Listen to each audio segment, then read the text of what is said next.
अस्सलाम वालेकुम दोस्तों, मेरा नाम है गुलाम फरीद। आज मैं नई वीडियो के साथ हाज़िर हूँ। उम्मीद करता हूँ आप खैरियत से होंगे। अगर आप प्लम्बर हैं तो ज़ाहिर बात है, जो मैं वीडियो में दिखा रहा हूँ, हीटर जिसको कहते हैं, जिससे आप पीपीआरसी की वायरिंग करते हैं, वेल्डिंग मशीन है, इसको आप ज़रूर जानते होंगे। इसे यूज़ करते दौरान आप इसे पहले चेक कर लें, फिर आप वर्किंग का काम करें, क्योंकि ये गर्म होने के साथ साथ हाई वोल्टेज करंट भी दे सकता है। ये वाला हीटर जो मैं आपको दिखा रहा हूँ, ये ज़मीन पे रखा तो हाई वोल्टेज करंट दे रहा था। वो इसलिए दे रहा था क्योंकि इसके अंदर जो वायर है वो आधी करंट दे रही थी, आधी वायर जो है वो प्लेट के साथ अटैच हो गई थी। ये करंट की आवाज़ भी आपको आ रही होगी जो मैं वीडियो में दिखा रहा हूँ।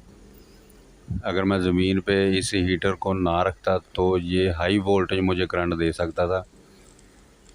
आप जब भी हीटर को यूज़ करें प्लीज़ इसको चेक ज़रूर करें। हीटर बिल्कुल ठीक होता है, लेकिन करंट ये प्लेट के साथ अटैच कर देता है।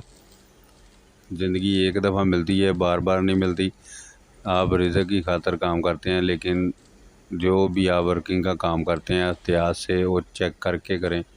अगर मेरी वीडियो अच्छी लगी तो प्लीज़ इसे लाइक और दोस्तों से शेयर ज़रूर करें। साथ चैनल को सब्सक्राइब कर लें ताकि आइंदा आने वाली वीडियो भी आप तक पहुँचती रहे। मैं प्लम्बर की वर्किंग इलेक्ट्रीशियन के बारे में आपको वीडियो देता रहता हूँ। Thank you, you're watching. अल्लाह हाफिज़।